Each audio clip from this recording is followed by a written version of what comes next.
Hello and welcome to Artists in the Wild, a podcast brought to you by Bitten Music. Today we're happy to introduce our very special guest, King Zig. Pick your favorite band, your favorite artist. They probably got screwed on a record deal.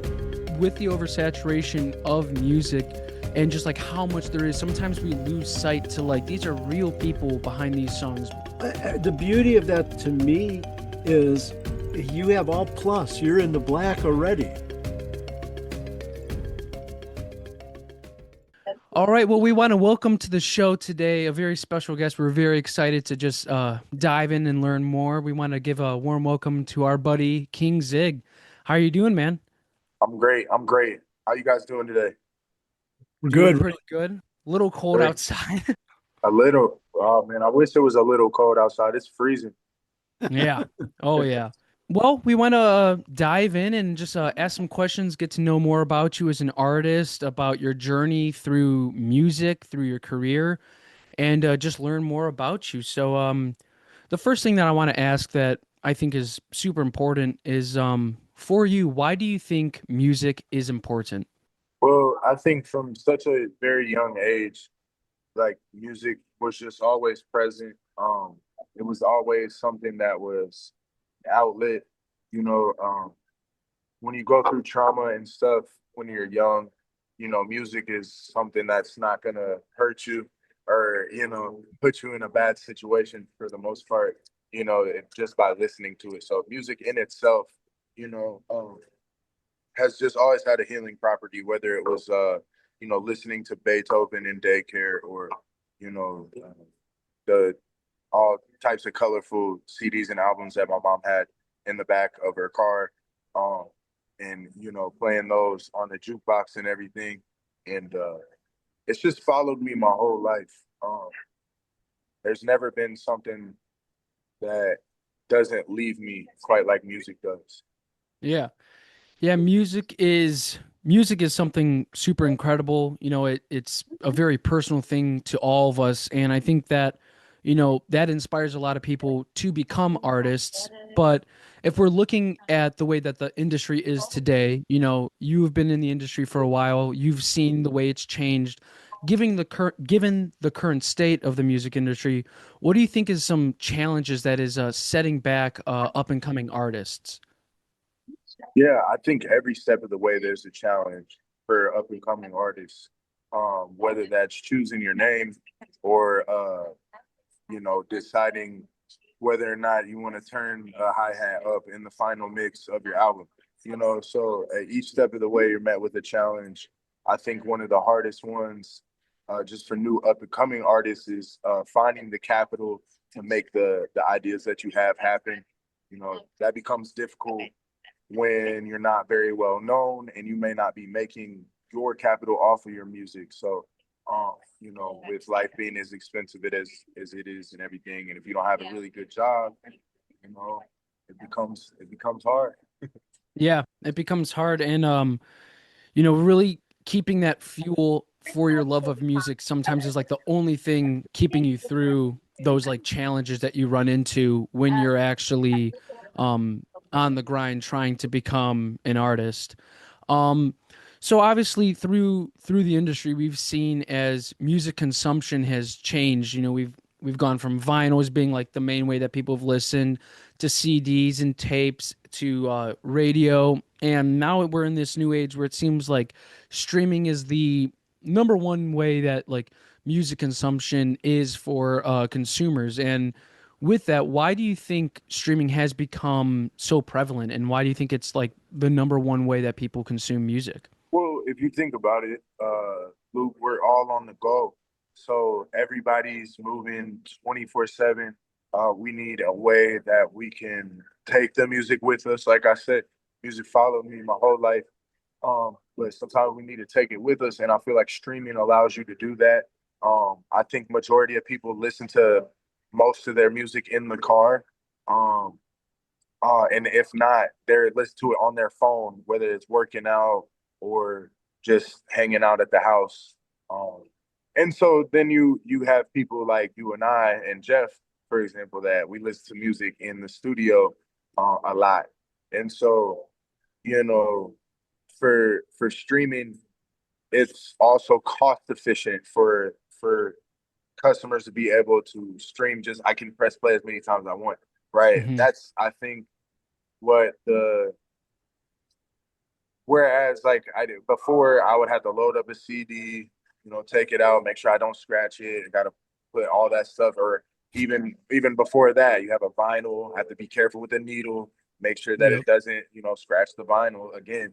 So, you got streaming is just kind of a really user-friendly way for everybody to access the music that they love without having to worry about all the stuff that we normally had to worry about back in the day. So I think it's a convenience as well. So when you add up everything, the on the go, the problems you had with vinyl and CDs, and then we also have the convenience factor of it there. I mean, it's just a perfect storm of why it's so prevalent today. Yeah. Yeah, I totally agree. I think the fact that the wealth of music is at your fingertips, just throughout history, everything that you want is with you at all times and it fits in your pocket is definitely something that is a big pro about streaming. But in your eyes, what do you think are some of the cons of streaming? So right now, and it's why we're all here, the biggest problem is that the artist is not getting the fair cut of the profits seen from, again, this big boom that we've seen in streaming. You're welcome. Do you want to little small? Our food just came. It looks delicious. That's awesome. But yeah, man, we're not seeing, when you look at how much money Spotify earns each quarter. And when you look at how much the record company takes home, and then you see how many people are getting paid before the artist gets paid. If it wasn't for the artists, we're just left with what a bunch of AI artists and situations like that, to where there's no creativity, there's no soul, there's no anything that we love about music anymore if we don't have the artists. So Hmm. the fact that we have troubles, sorry, the fact that we have troubles, paying artists seems to be the biggest issue that we get from streaming, because it hasn't solved that age old issue, right? This isn't new. Artists haven't been being paid for years upon years, decades. You can go back as far as time and pick a band, pick your favorite band, your favorite artist. They probably got screwed on a record deal. I think of one, a Tribe Called Quest, love that group, man, and it's unfortunate because that's part of the reason why, if you look it up, they broke up in the end, and it just wasn't happening anymore because they had disputes with their label, right? And so obviously, somebody's not getting paid there. The artist isn't happy, and now we have a great group like Tribe Called Quest. I'm not gonna sit here and act like I know every reason why they broke up, but I'm assuming that's a big reason why. We've seen that time and time again with a lot of different groups, a lot of bands, a lot of artists that I would say even J. Cole is studying this fall off idea, you know, when it comes to, the streaming and everything. Or just the when it comes to making money in the industry. Yeah. I mean, I totally agree with you. Like artists are like the soul of music, compared to AI, which is just algorithm slop, just nothing human about it. There's no human touch of life experience and there's no soul behind it. And since artists are so important, the human aspect, why do you think it is that throughout history of the industry, with the importance of artists being human and the soul of music, why do you think it is that they're still the last ones to get paid, that they're still the ones that are getting underappreciated when it comes to the actual financial end of the industry?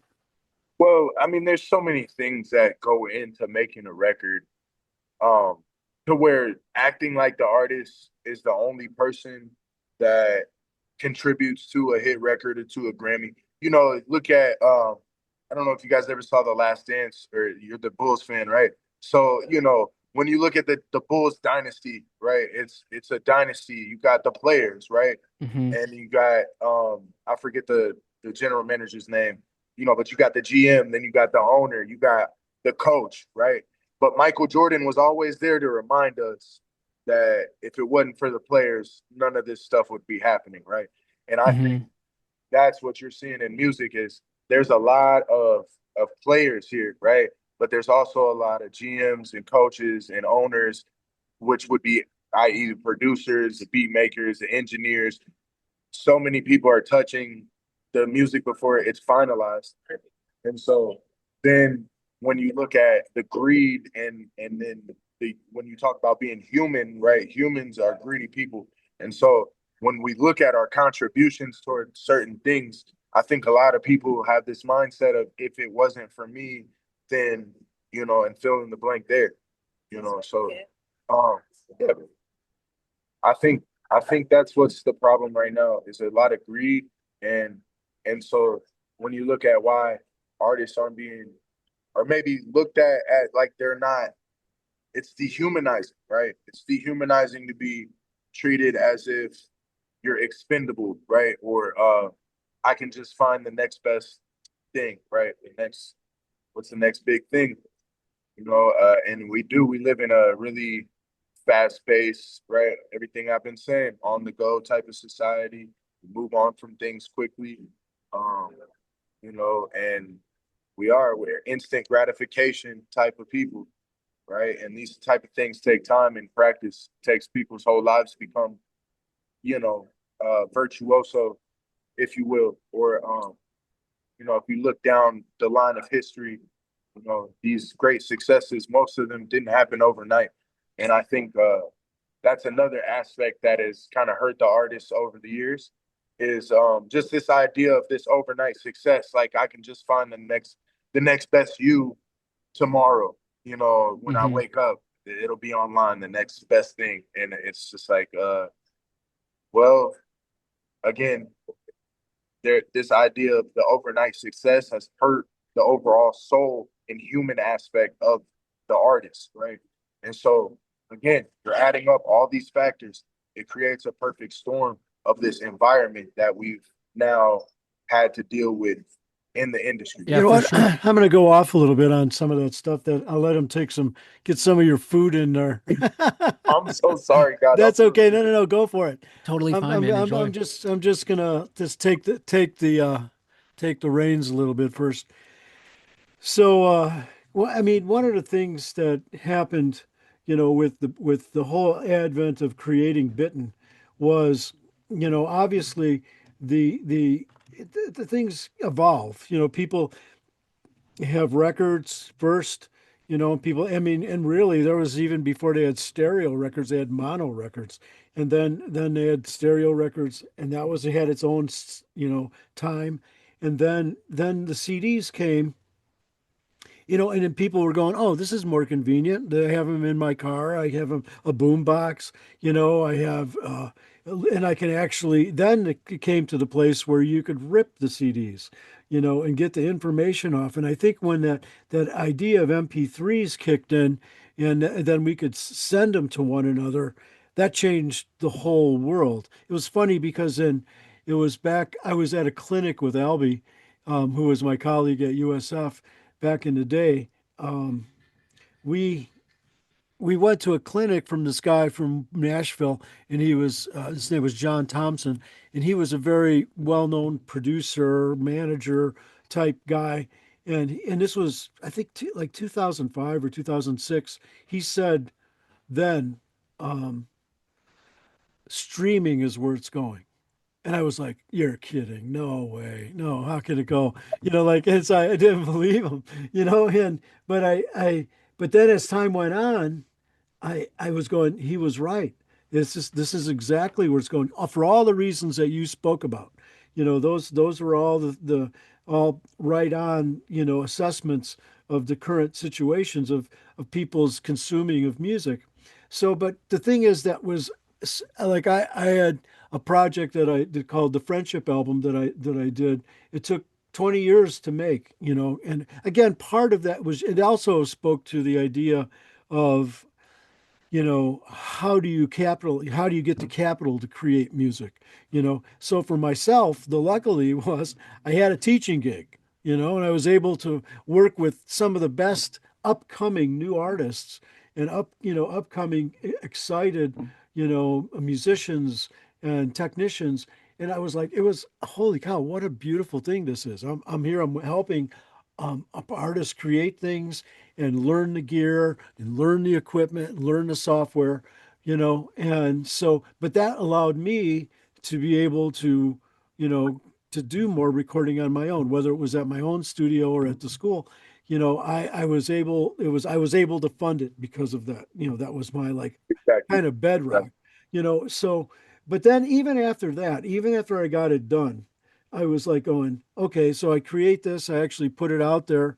I made CDs because I like CDs personally, but then I sold maybe $500 worth. And then the other parts where I sold on Bandcamp for maybe another $300 or $400 worth, and I'm going, holy cow, I spent 2 decades on this and maybe made $1,000, and I had, and so I was thinking back to that guy, who said, yeah, we need to have streaming. I went, you know what? And then I started looking at the numbers you were saying about how I want you guys' opinions on this, but I think it's even worse now for artists than it ever has been, personally, because at least in the Oh yeah. past, because I mean, I know there was a lot of bad deals made, and but people would still get a percentage of the CD or album sale, and whether their points were only 5 or 10 points, but still that was better than 0.003 cents a spin or a listen. And then you got to have 1,000 spins before you even get that, so I just felt like I got to create something that's more beneficial. So that's where I came up with the idea of, using the of Bitten, and using the smallest number I could come up with, was to get have as an end user, an artist, to be able to make $1 a month from their person that loves their music and supports them and wants to come alongside them to continue in it. But to be able to get that dollar to you, we have to deal with a international, financial service company, which is called, we use Stripe, which is a robust company. And anytime you do, when you're that food you're paying for, if you're using a credit Right. card, you're paying 30 cents plus 3% of that bill, and that's going to whatever company that you use. That's just the nature of doing this new age kind of purchases. You have to spend 30 cents plus 3%. And that's probably the lowest, number. But that's just the nature of internet commerce. So that affects, the $1.50 that was the subscription fee, to get that dollar to the artist. So 34 cents goes to getting that dollar to him. The other 16 cents helps with actually the streaming platform. And really, I think, I felt like $10 for an artist to pay a month, you know, if they believe in themselves enough and they have enough Right. outlets and they have enough other people to believe, they can get 10 people to subscribe to them, Right. and so that at least evens it out. But then after that, you're making $1 a month off of every subscriber, which honestly, with your music, I mean, I can easily see you having 100 subscribers. It's good stuff, man. I'm telling you, Oh, you- dude, you're, it's Yeah, that'd great. be yeah, great. yeah, yeah, yeah. You're one of the new. Your music has improved so much since when we first were together. I would say, you're everything about your music in terms your delivery, your use of the language, your beats. There's all kinds of variety in it. You know, Oh you man. you actually listen to me on some of the things, and you put and I had to, man. yeah, because you put contrast in it, which is one of the things that I always got into with hip hop guys is they would have the same old thing going on the whole time, Right. same Right. loop, no variation, nothing different, but you don't. you have the contrast. You have the different voices, sometimes singing, sometimes different loops, sometimes you have breakdowns. You have things that make this section different than this section, and so but over and all that, it's what you have to say is really good. So I feel like that Thank is you. is worth supporting. So that's why Right. I so And that's so why this I is to your support you. point, this is where you're knocking out two birds with one stone, right? Yeah. Because the artist isn't getting paid, but also the music industry is way too watered down right now. It's Yeah. oversaturated. We got way too many acts coming out and people that are, artists. They have no talent. They're not serious about it. Whatever the case may be. I think again, it's hard. And one of the challenges for new artists is getting people to take you seriously, right? Um, that was very challenging for me at first. When I was young, my dad sent me to a Catholic private school for high school. So that was around the time I started rapping, right? And everybody was just kind of looking at me like, like kid, like you're not what we think a rapper is, or whatever. Not knowing that I really was going through stuff too, and I had stuff to talk about, whether I knew what that was at the moment or not, right? And so I think again, when you look at artists that you're willing to support, right? Because across the board, I mean, look at hip hop itself, right? This last year, they just talked about the drought of how long it's been since there's been a top, I think, 40, a top 40 hip hop on the Billboard, and so that's no, excuse me, a number one. Um, it was had nothing to do with the top 40. I don't even know where that got that from, but there wasn't a number one for so long. Maybe it was like 40 weeks. I don't remember. Mhm. Um, but there was a long drought, man, and it's because we're just seeing again an oversaturation of the genre. Everybody's trying to get into it and do it, and that's not a bad thing. You want people to be into it, but you also want to maintain the integrity of the art. And again, that's where I feel like Bitten is really knocking two birds out with one stone. Because if you're a person that's just trying to throw gimmicky stuff up on the web, you're not going to go on a platform like Bitten because you're going to be losing money. Yeah. Well, that's the hope. I mean, Yeah. I guess there's still a group of people out there that support that kind of, I guess what they call brain rot. But, the hope is that real music will prevail. Mhm. I mean, you kind of went into it a little bit there with your youth, and I mean, I think I think you're an amazing artist. I think you have a lot to offer, and Thank you I guys so much. All the oh, love. I appreciate it. but I mean that's the thing though that I think we have to talk about though is like sometimes with the oversaturation of music and just like how much there is, sometimes we lose sight to like these are real people behind these songs with real emotions, with like things that they went through in their life and just their whole journey. All of that led to that moment that you're listening to that song. And sometimes I think we forget that it's just another human being expressing something, and that is a very essential part of music. And I wanted just for listeners to learn more about you and just like I wanted to ask you like what got you into music, like where did this start for you, what Right. kicked it off? Man, I think again, I when I think of what got me into music itself was being in the car with my mom. Like she didn't have a working radio in her Oldsmobile back in the day. And so I was in charge of the music. Like I used to pop the CDs in the boombox in the back. And I remember just like kind of I would giggle to myself certain times because some of the albums were explicit, you know what I mean? Hmm. And so again, it just like it gave me a sense of control and freedom that I didn't otherwise have. Like, you hop in most people's car as a 3, 4 year old, like, don't touch my radio. You know what I Yeah. mean? But my mom trusted me to like take care of those CDs and everything. Like that's crazy to think about. Like now I have a son who's about to be 2, and I'm like, when he comes into my studio, I'm just like, don't touch things, please. I'm like, bring your own toys in here so you can play with those. You know what I mean?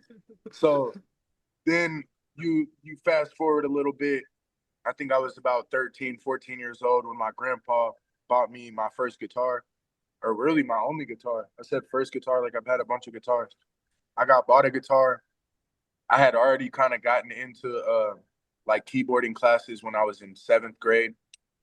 Because you got to think when I was younger, I played sports mostly, and I wasn't really vocal about my love for music in the beginning. I think I was really chasing that athletic dream, and it made it easy to kind of just turn everything else off and just focus on one thing. Whereas music was kind of harder for me to get in where I fit in, if you will. Um, Hmm.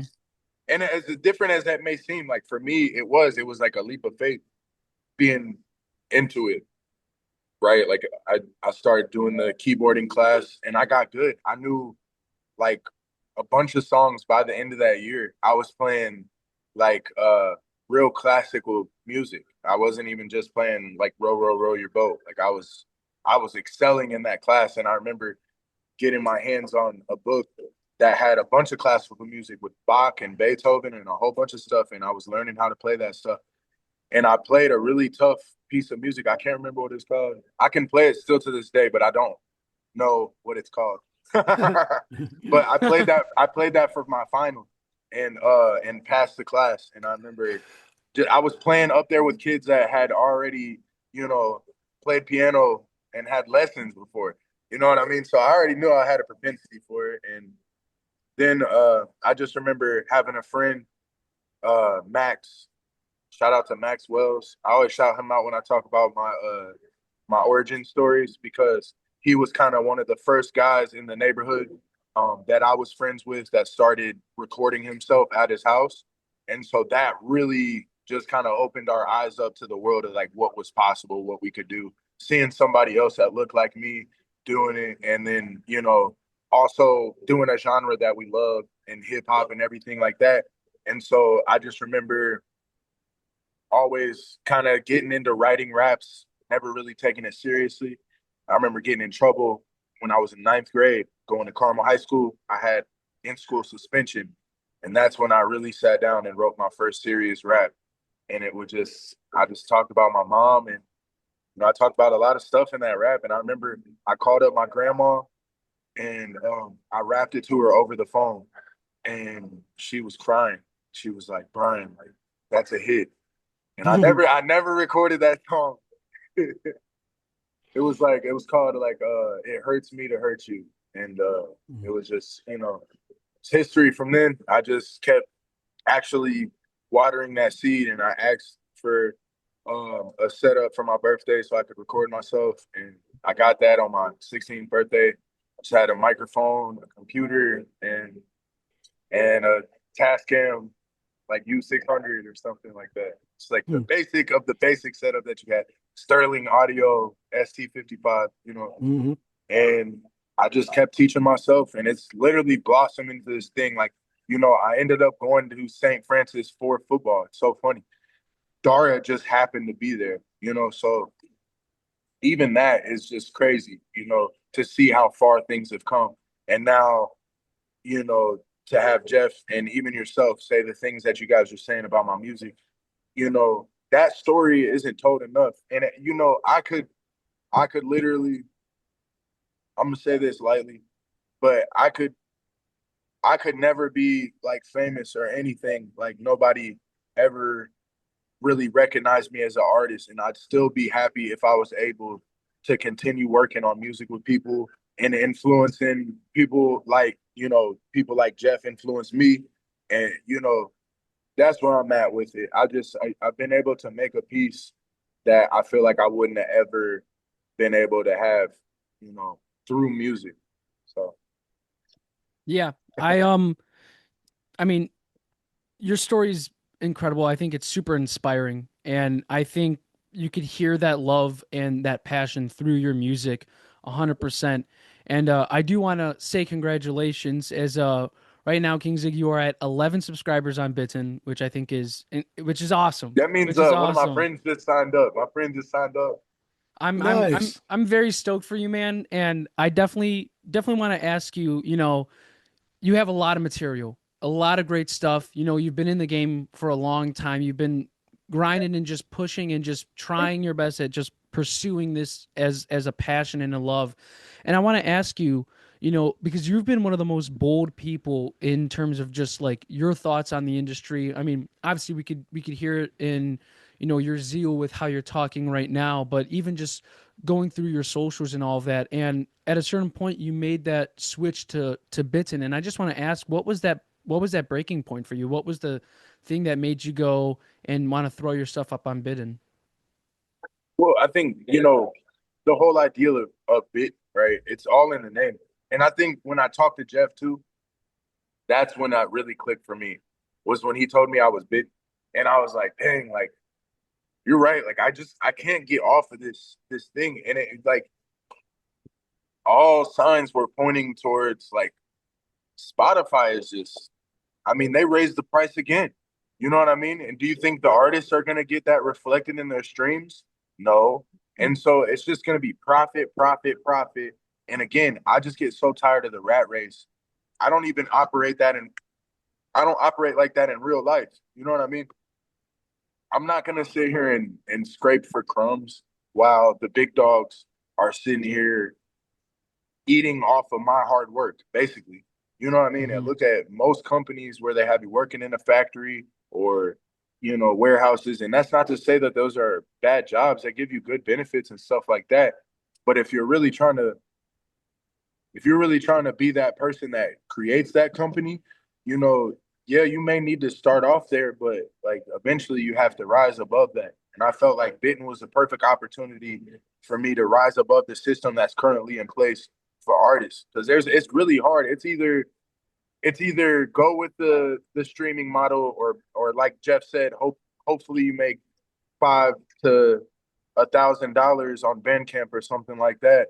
You know what I mean? And it's just a hard knock life, man. I mean, who Yeah. wants that? Like I want Yeah. I want to be able to really make a difference, you know. And I'm sure Jeff does too. I mean, why else would he be in teaching and education, right? That's a person that wants to make a difference, right? And then why else would you think he would make a platform like this, right? Because in my mind, it was really just I felt called to do it, right? It just felt like it made the most sense. Here we have a problem, and I have a person that I trust that's offering a solution. So the worst that could happen is I take all my music down and I lose my stats. I didn't even have like a whole bunch of stats that I've never been the one to just sit there and post my stats all the time. You know, Mm-hmm. I think artists get caught up in posting their rap at the end of the year, on Spotify and telling us how many people stream their music. But again, we live in that stuff is super easy to inflate. It's real easy to fake it. Mm-hmm. And what you can't fake is how much money you're really truly taking away from the situation.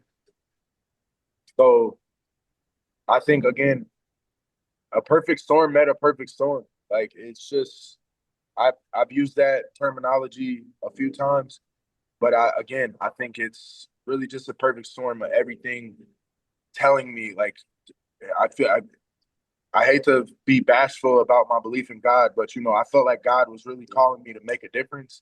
And it's just like, you know, I need to make a change if I want to keep doing this. Right. And so that was what mainly drove the the switch for me, which is, I mean, heck, if I'm looking for a way to kind of spice up my music career anyway, I mean that's a good move to make is to sit here and do something drastic so we can get things started the way that we're trying to get things started, right? And and again, Bitten has been the vessel for me to be able to do that now, to where before if I had 11 people supporting me, that would be like, hey, if $1.50 a month came out of my pocket to you as an artist, I wouldn't mind.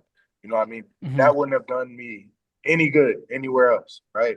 That would have been dipped into. I wouldn't have been able to get $1 out of that. If you look at the way that streaming even works, it doesn't even work like that. You can't even compare the two because they don't. It's not even the same idea, right? So that's what I felt like needed to happen in order for the change that I wish to see happen, right? Because I've Yeah. written journal entries about this, man. Like I've sat there and diaried about this stuff. Like, you know what I mean? Where I'm Nice. just like, man, if I ever am in a position to open a record label, like I'm paying the artist. What do I need to take all the money for? Right? If I'm a successful or right, if I'm comfortable with what I'm doing, basically. Sometimes you know you have to do with being successful. I mean, it's not like, Jeff is on the top 100 on Billboard, right? We have somebody that just loves music and is willing to continue to do that, whether that means he's in the spotlight or he's not. And we need more people like that in the industry that aren't just trying to come for all the money because Hmm. it belongs to the artist, right? I do a lot. I do a lot like audio engineering, producing, making beats, but like getting paid for my art, that's probably the hardest thing. And that's what comes the most naturally. So that makes Hmm. no sense. And it's good to know. It gives me hope in the world knowing there's people like Jeff that think that this is messed up and we're doing something wrong. So, I mean, why not? He's investing so much time. He's investing so much capital. That doesn't even need to be talked about. You know what I mean? So why not? Again, it's really there's no there's no downside to it, in my opinion. And Well, and and maybe that's just me being overly optimistic, but at the same time, when you look up from the artist perspective, right? Sometimes we gotta be able to see things for what they are. And right now, what it is it's a way for me again to kill two birds in one stone. I can make the subtle amount of money that I'm trying to make off of the small amount of people that support me right now. But I also can figure out who really supports me and who I Hmm. can spend more time promoting my stuff towards and hoping that they spread the word, right? and the beauty of it at the moment too, which is very cool, and it's super exciting that you got to be a beneficiary of this. You got to come in on the coupon world of Bitten.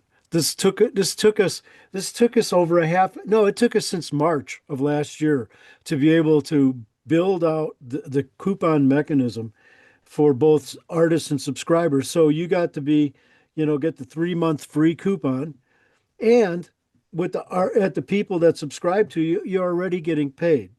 And Right. so so you don't have the beauty of that to me is you have all plus. You're in the black already. Even Exactly. though it's little, but you're still in the black. But I You're don't not. think people understand how hard that is to do it the other way, right? Yeah, We've taken something that seemed almost close to impossible, right? I mean, if you're breaking even on DistroKid, I mean, you dang near made it. You know what I mean? If you're making that much money a year, and think about that, we're talking about. I can't remember what exactly the price is for a single artist, but I know from my plan was $35 a year. $35 a year, and I feel like I've made it in the streaming world, right? Because I'm turning a profit. That's how much streams you have to do in order to make $35 in a year. You have to do a crazy amount of streams to even break even. And so now we've taken an impossible feat and we've made it super easy, super straightforward, right? And I think that's the coolest part about it. and the thing is, the next thing about, the next place for you to take it is for to be able, just like you did yesterday. You said, "Hey, I need a coupon for one of my friends." So I just generated it. Right. So you can do that same kind of thing until you could just say, "Oh yeah, I need another coupon and for this, you know, for another 20 friends of mine. I want them to try this." So it's like it's no real issue for them too. They can try it out and say, "Okay, here it is. I got a couple months free, and I can listen to Zig's music, and then if I after I go through it, it'll either fade away or else I can continue." But if that's a mechanism that I've given the artists to be able to say, yeah, here's a method you could use to try to promote your music to your fan base, and then your fans can give those out to their other people that might be interested. So I mean, if you say, Exactly. I need a coupon for 100 people, I said, you got it, go for it, get it happening. Right. And so that I think that's a foreign concept for us as artists is how do we convey this message of the organic the organic side of it, right? Because I think that's the main thing we see as a new artist, right? When we talk about challenges that new artists face, how many gimmicks are out there and scams for new artists? People will literally email you if you somehow fall victim to being on these email lists. They'll email you posing as record labels, offering you record deals, and you know they have just all type of schemes to take your money, and it's so unfortunate because it's like, okay, here you have an artist trying to make it. Why are they being preyed upon? Like, what has the up and coming artist done to the world to make it such a victim? And maybe it is our vulnerability, and maybe just the ignorance, right? I think, you know, I've heard time and time again, artists will try to brag in a group chat or something about getting offered a record deal. And I'm like, did they call you or come see you face to face? And if they say no, I'll be like, you were not offered a record deal. You know, like, it's just, you know, it's just, again, we just face all type of stupid, gimmicky scams really at the end of the day. And here we have a real platform that's putting the power in the artist's hands. So, you know, that's where I was like really trying to like wave the flag and the sirens and, you know, sound the sirens, you know. Like I'm really trying to get the word out because, you know, it's getting dire these days, and it's worrisome, especially with the current state of a lot of things going on in the world. Yeah, So, yeah. you know, Yeah. Well, dude, we want to thank you so much for everything that you do, for your art, for your passion. Like it's infectious, dude. It really is. And seeing someone just so passionate about music is inspiring because it makes me feel good. Makes me feel like, man, I just want to keep pursuing music because it's like connecting with someone that has that love for it is awesome. And you know, I definitely want to just shout you out for just everything that you do. I think you're a oh man, fantastic artist, shout and out to y'all I for real. I Thank definitely want to give you this moment, this platform to um promote yourself. You know, what's new in your camp? What can people expect coming from you? I know you just you have a bunch of stuff. You have 80 songs on Bitten. What you. can people My whole expect from catalog. you?